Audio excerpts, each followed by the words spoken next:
All right, now we're on to lesson 3, which is trig ratios and technology. A lot of what we do with trigonometry, we are going to need our calculators for. It says we can use technology to find trig ratios if we don't know the side lengths, as long as we know the angle. So what you're going to need is a scientific calculator. Basically, that means that you need the buttons that have sine, cosine, and tangent. So we shorten them to the first 3 letters, sine, cosine, and tangent buttons. If you don't have a calculator with those buttons, you should be getting one, because you're going to need it for this entire unit.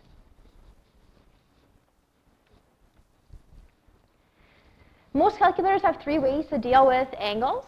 There's degrees, and there's radians, and there's gradients. Now what you want is to make sure your calculator is set in degrees. So on the top of your screen, you would like it to say degrees or have a D. If it has an R or a G or a radian or a grade for gradient, you don't want that. We need to be in degrees so that we get the right answer. Now, as we do this next example, you need to make sure that you are doing it with me so that you know how to use your calculator. It's really important that you do. Every calculator is a little bit different. You need to know how to work yours. So there are 3 trig ratios, sine, cosine, and tangent. Your calculators will have them as sine, cos, and tan. Every angle will have a sine, a cos, and a tan ratio. So the first one is sine 42. So what I'm going to do is punch in sine and then 42.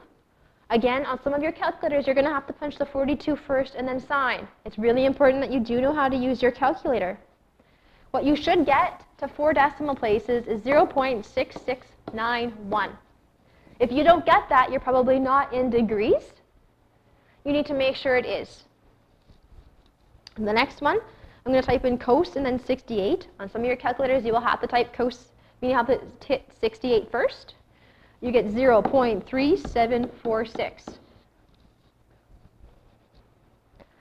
Last one is tan. Tan at 25. When you punch that in, you should get 0.4663. So that is lesson 3. You should be working through practice 3 in your problems.